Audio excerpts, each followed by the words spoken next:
Welcome to another episode of the VMblog podcast that we're going to be doing as part of our ongoing coverage of the upcoming show, VMworld.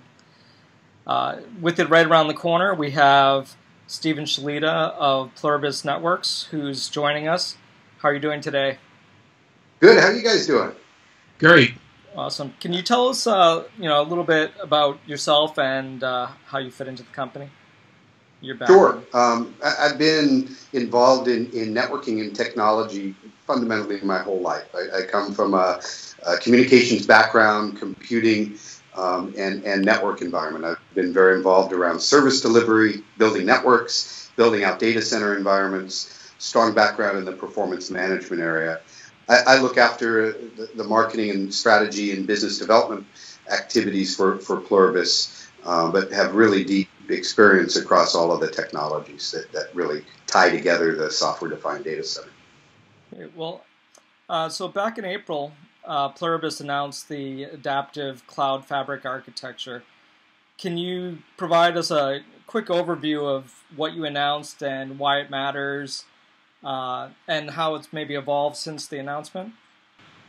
Sure. The core of what we announced at the end of April really was the evolution of our technology and our strategy from a networking perspective. Pluribus is focused on building networking operating system software that sits on top of open networking hardware.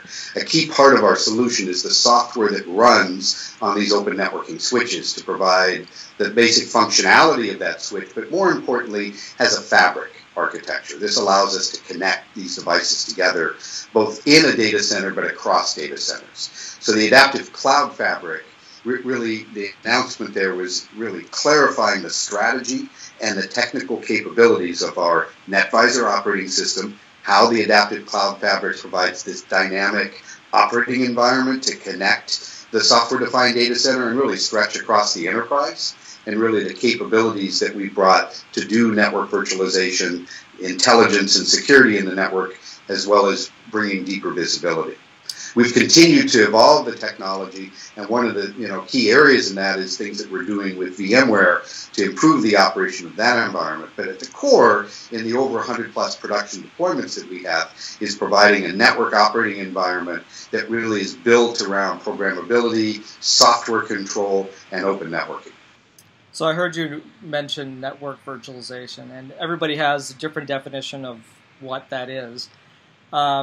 Can you explain to us a little bit about what you mean by network virtualization? Sure.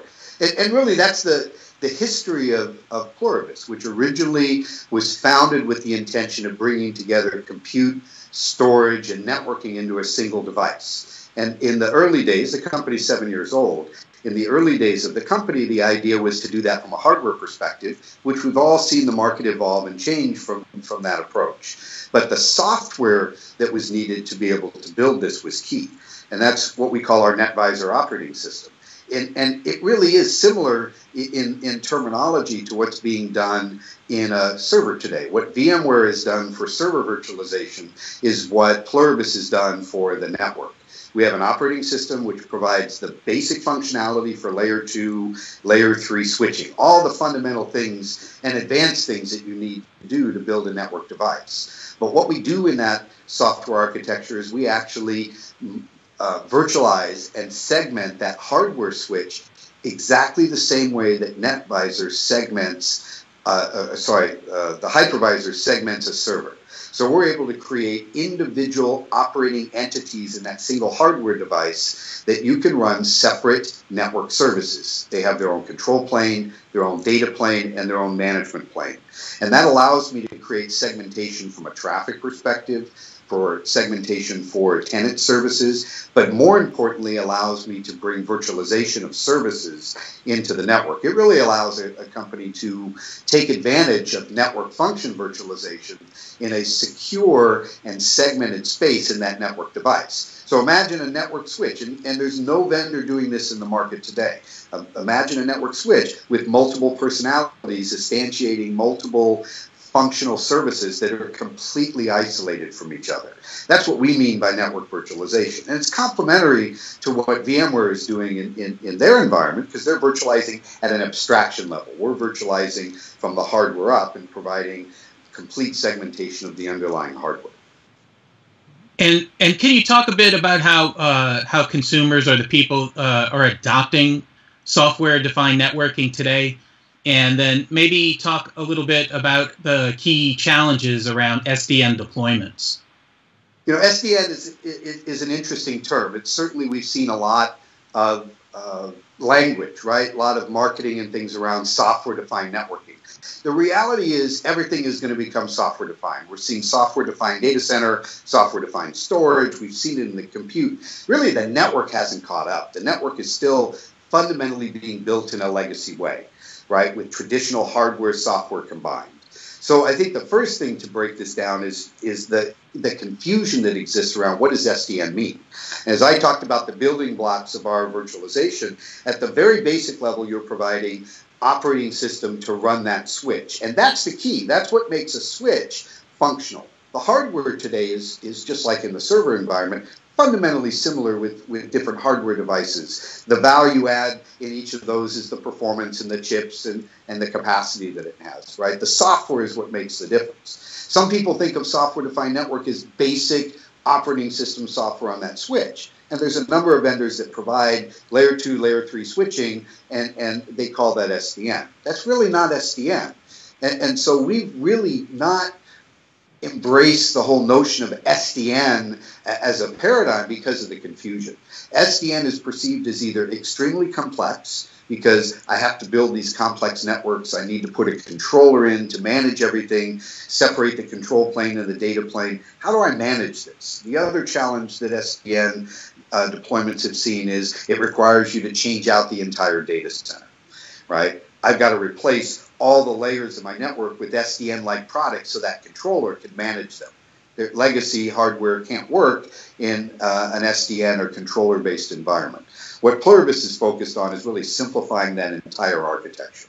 We've built an SDN-like product. Really, if you think about it, it's next-generation SDN. We don't use controllers. All the controller technology has been eliminated in our architecture.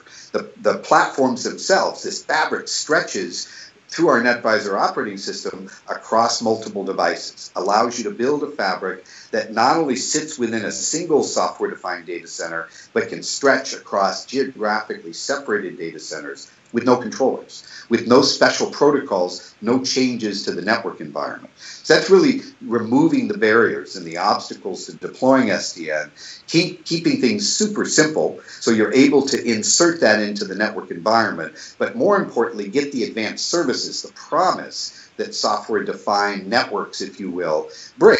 And that is more agility, more programmability, and the way to really model the network architecture and the network operating environment to better support service delivery. You talked a bit about your architecture. Can you maybe give a few more specific reasons why you think an organization, if they haven't already done so, why they should move to an SDN type architecture now? Absolutely. I think the thing to think about is something that I said earlier, and that is the world has moved to software-defined everything, right? How we're doing in the storage, in the compute area, and in the digital era, the whole way in which we need to be more adaptable to enable and deliver our services. Look, the network isn't sexy, right? What's sexy is the data center and the compute side and all these cool things we're doing with apps and containers. But the network is fundamentally the one thing that connects everything together and makes it work. Service delivery doesn't exist without the fundamental network. And what software-defined networking gives you, or this ability to be more adaptive and connect in the same paradigm to be able to manage and provision and control in this operating environment, you need the network to be adaptive. You need it to be dynamic to work with the next generation digital architectures. So the network fundamentally has to change in the way people are architecting and operating that environment. And so SDN gives them, the buzzwords or the words that everyone uses, agility, programmability, all this flexibility to run it, but really it comes down to integration and operational simplicity. How can I run that network and not be held back, if you will, from the skill gaps and the technical barriers that exist? The network guys have a very specialized capability, and they have deep experience in how to set up routing and configure these switches. And the compute platform guys and the storage guys don't understand that. So how can we make it easier for them to work together so I can implement and provision services literally with the push of a single button and automate that across the environment? So SDN is about, one, the financial benefits of leveraging open networking hardware and software, the disaggregation of those two pieces and bringing the cost down. But more importantly, it's about service integration. It's about the flexibility of building out a multi-location architecture that operates as one single network in a simplistic way. It's about integrating this environment with your operational tools so you have one point of provisioning and management. And lastly, it's about bringing in visibility to that network to be able to manage it more effectively. Right. And so you may have already answered this, but I just wanted to kind of talk about how does your adaptive cloud fabric architecture compare or differ from other SDN architectures that are out there? Well, I think the key, and I mentioned it earlier, but that's a great question, because really the obstacle to SDN deployment is complexity and controllers, right? The complexity about new protocols having to introduce OpenStack or some other protocol that you don't even have expertise on, number one. And number two, the issues of controllers. Controllers in networks are bad. They add latency, they create huge configuration and management problems, and they just add a layer of complexity. People are putting controllers in this large-scale software-defined data center to drive orchestration across multiple platforms. That makes sense. I don't want a controller on my network that I have to connect to the controller that's running everything else. So really what differentiates Pluribus is, number one, our virtualization of the network hardware. No one's doing that. None of the traditional guys and none of the people that are doing supposed SDN or disaggregated software. The second is our fabric architecture that allows us to connect a single location, all of the single fixed form factor switches into one big giant fabric, but more importantly, we can stretch that fabric geographically. You can have a data center in San Francisco, New York, Dallas, Hong Kong, Australia, and it would operate as one big network over your existing architecture with no controllers. So that no controller or controllerless architecture is really a significant factor that changes operational challenges, right, and management challenges, but more importantly, lets you stretch to this environment, along with the deep integration that we have with VMware and things like that, really differentiate us. There's a ton of services in the way we've built our operating system that allows us to further differentiate ourselves in how we can segment the network. But at the basic level, it's that virtualization, and it's the lack of or not needing a controller and not needing to implement any new protocols. Great. We at VMblog, we get asked this question a fair amount of times, and I'm hoping that today, with your expertise, we can finally clear things up and get this answered. We've been asked by readers about SDN, and they're wondering if it's the same thing or how does it differ from SD-WAN?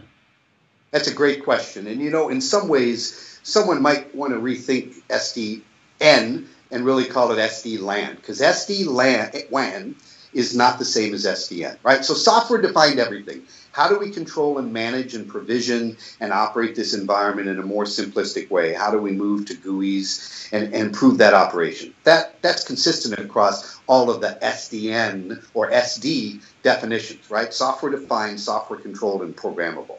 But what's happening in the SD-WAN space is completely different than what's happening in the LAN space. SD-WAN, at the fundamental level, is about re-architecting how the WAN is built. Moving away, again, I'm making it very fundamental, moving away from MPLS architectures and the cost of complexity of deploying MPLS, moving away from heavy, expensive routers at the edge of the enterprise network connecting to this WAN environment, and being able to leverage more effectively the public internet, broadband. How can I create connectivity to all of my data centers and even look at Cloud Connect types of architectures without the complexity and cost of MPLS? SD-WAN is that answer. So it's an evolution of what's happened with WAN connectivity. It's an evolution of what's being done with WAN acceleration and WAN optimization, all being moved into this simple environment where vendors are providing software-defined and software-controlled gateways that are a million times simpler. It's probably an overstatement, but you get the point. Million times simpler than that old heavy routing. Right? And the services become controlled in software, and I'm just using the public internet. And algorithms are built in to be able to manage the public internet to move my traffic efficiently. Most companies are doing a dual strategy, migrating away from MPLS to SD-WAN. They're implementing MPLS and SD-WAN simultaneous and using SD-WAN for capacity. But don't think of SD-WAN and SD-LAN as the same thing. They're completely different vendors. They have completely different roles in the network. One day they may come all together, but if you look at the history and what's going on with SD-WAN so far, which is a hot market just like SDN, it's really about WAN consolidation and the evolution of the WAN. And most people that these SD-WAN vendors are aligning themselves with are the carriers. So it really is a technology that makes sense for the AT&Ts and Verizons and cable and wireless and all these people that are delivering MPLS as an alternative. Where Pluribus fits into that is we provide the data center interconnect capability that runs over whether it's SD-WAN or MPLS. So you can build this seamless architecture across data centers that works on any of those environments. That's the beauty of our fabric, is it's agnostic. It doesn't matter what that core technology is. So with VMworld right around the corner, can you maybe tell us a little bit about what you're going to be highlighting at VMworld and why VMware customers would be looking at Pluribus Networks? Sure, that's a great question. I think first is most of the VMware customers, the people at VMworld may not even know who Pluribus is, right? And our focus here is to raise the visibility of what we do and the value that we can bring to them. I think I mentioned earlier, we have over 100 production deployments of very significant service provider and enterprise environments running their software-defined data center. We provide the underlying network fabric that makes all of this stuff work. And we've been a technology partner with VMware since 2015, but just a few months ago, we entered in their software-defined data center program, specifically focusing on the NSX integration. But at a basic level, what we do for VMware, first and foremost, is we integrate into vCenter and all of the objects to simplify provisioning. And this is probably the most important thing when you think about it operationally.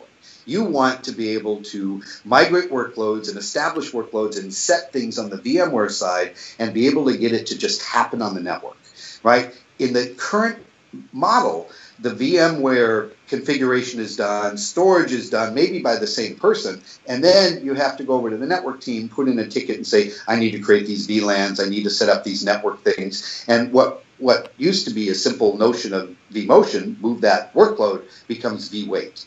Right? Because I now have to wait for the network to get set up. So at the base level, what we've done is driven integration so that they can provision one touch right from vCenter and completely control the network environment. So the DevOps and the operations team on the app side can run all of that right from vCenter, and the network, they see it, it's all there, but they don't have to worry about it. You have roles-based controls, so only certain people can do certain things. And then the network guys can still go in and manage it. The second area that we've focused on is visibility. We have performance management and the instrumentation built into our network to be able to see network and application traffic and do performance management. We've added to that a vProbe, which can be deployed in a VMware server, in a hypervisor, to see all of the application workloads and the traffic across the hypervisor. So now I can see an end-to-end view of the application and workload performance from the server environment all the way through the network to the user to understand performance characteristics, user experience, and adapt and modify the network. And this is key when we come back to the management, because over time we'll add intent-based networking so we understand the intent of network operation and be able to adjust and automate the changes to the network to be more self-optimizing. And the third area is the NSX integration that we've done. And I should also mention the vSAN integration to be vSAN aware and how we optimize multicast and the provisioning across that, as well as the visibility into vSAN. But for NSX, it's really the ability to support NSX sitting as an overlay on our underlay. So well-behaved network underlay that supports NSX, that allows you to have streamlined provisioning from the NSX administrators, setting up all the VLANs and the support for the NSX tunnels, but also providing visibility into NSX traffic. So being able to see inside the NSX tunnels clearly all of the traffic, right, unencrypted, so we're able to provide that end-to-end performance management view. So we see a really strong complement to people that are adopting the VMware technology holistically to be able to provide that operating foundation that's better than the traditional networking does. That's interesting. So you talked about some of the added value that you provide to VMware NSX.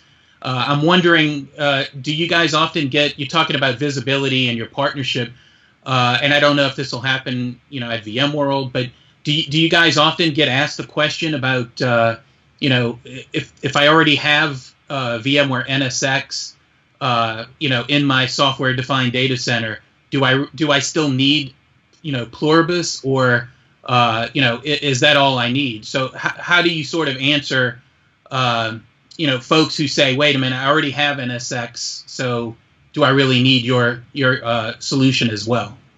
So here's the way to think about that. So NSX, the whole way it's designed is to run on any network infrastructure. And 99% of those are traditional networks, and typically from this one company that everyone's deployed. So what do you need to do in changing that network? What's driving network refresh, network evolution? Migration is driven by, one, the ability to drive interconnect and support these multiple data centers. Second, it's driven by speed or interface speed, right? People are migrating from 10 gigabit links to 25 gigabit, 40 gigabit, 100 gigabit. So you have a point of inflection where you're looking at changing the network. So if someone already has an underlay network in place and NSX is running on it, no, they don't need to change that. It's already working fine for them. But if that network isn't giving them what they need, if they need to do data center interconnect, want to connect multiple data centers for resiliency, HA, and operational performance improvements, right, to improve the response times. And they're looking at that next generation network, or they're thinking of upgrading, say, from a Catalyst or a Nexus 7000 from Cisco, and they're thinking of that next product, then they should look at the Pluribus architecture, because it'll be simpler to deploy, it'll be more functional, and it'll cost them significantly less. So really it's the opportunity, if they're making a change and they haven't deployed NSX, we would add incremental value.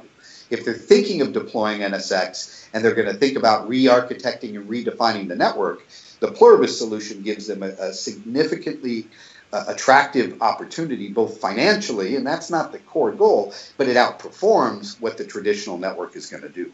So it's already working, no reason to change. Thinking about it or upgrading or making changes, then it really makes sense to consider the Pluribus architecture. Gotcha. So how does the software-defined networking and the SDDC change the requirements for performance monitoring? That's a great question. I've mentioned it several times, and our core focus is the network. But what Pluribus Networks has done is we've built in the network monitoring capabilities into our fabric architecture.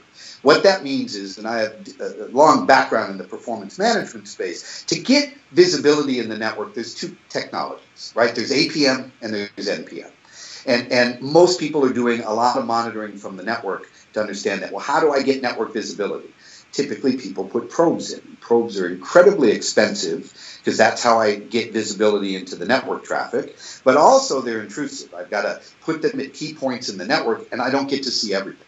In the digital environment, especially in the software-defined data center, east-west traffic is far more common. Traffic being contained within the hypervisor and not touching the network becomes more common. So when you look at software-defined data center, you need to think about workloads.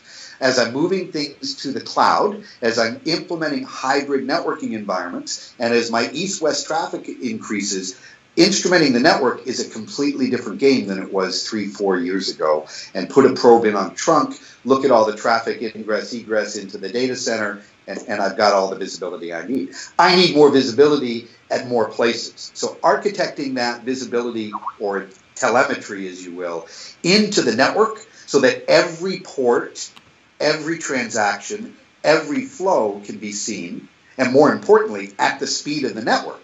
Because probes today, the 10 gigabits. What if I have a 25 gig link? Well, I can't see all the traffic. So when the network switch becomes the probe, you eliminate all those obstacles, right? So seeing that traffic at every point on every connection and being able to extend that into the hypervisor changes the entire performance monitoring paradigm. And it's important, right? Some SDN vendors say, yeah, we have analytics and we can do that. That's great if you have 100% their network. You've got to be able to consume these data sources from VMware servers, from machine data, from S-Flow and NetFlow and other devices to be able to have an end-to-end view. So that's key, because the probe gives you basically independence. It's vendor independent. I see everything. And a vendor solution has to give you that vendor independence as well. Great. And one more question before we let you go, if you don't mind. Okay. You started to kind of touch on it. I was just wondering if you could maybe describe the differences between application performance management and network performance management, and give us some details as to what's needed with those in the software-defined data center. Absolutely. And you know, this is another area that I think there tends to be some confusion what they are. Right. APM, or application performance management, at the fundamental level is about measuring application transactions in the application web tier, database tier. It's looking at the calls between the tiers of the application and telling you performance metrics. Some people say that represents user experience. It really doesn't, because it's only looking at one part of what is an application transaction and service delivery. Network performance management is really about looking at things on the network and how is the network performing. But today, network performance management includes looking at application behavior and application interactions across the network and all of the networked devices. So that the basic level, APM is mostly supporting DevOps and the application teams and telling them how the application's running internally. Companies like AppDynamics, New Relic, Dynatrace are all providing that very, very specific view in the application stack. They don't see the network component. NPM, or network performance management, typically used by the network team, but more and more being used by DevOps and app teams, because they want to see how their application behaves on the network itself. And because the network really matters, right? It's the one thing that touches all of this stuff. When I want to look at application performance, it's not just the app. I want to see how that app transaction or that workload transitions through the network DNS, DHCP, server load balancing, firewalls. All of this is network connected. And in fact, one of the biggest causes of failures in networks is DNS. Whether your DNS is on-prem or DNS is in the cloud, I want to see that application behavior through the DNS tier and how it affects the rest of the operation. So think of NPM as that broader view. And as I mentioned earlier, where it changes is, do you want to put probes that cost $200,000 everywhere in your network, or do you want your network to become more intelligent and have those sensors built in? That's the big change, aside from where I need to monitor, how I go about architecting that monitoring in the software-defined data center. Well, thanks, Steven, for sharing that with us. And we look forward to seeing your product at VMworld, which is right around the corner. You know, maybe me and David can stop by your booth and take a closer look at it. Absolutely. We can show the integration into vCenter. I mean, it's hard to demo a network architecture at the event, but we certainly have a lot of great things to show with our analytics and our automation. Great. Well, thanks for taking the time to speak with VMblog. Thank you. Thanks for thinking of us. Appreciate it.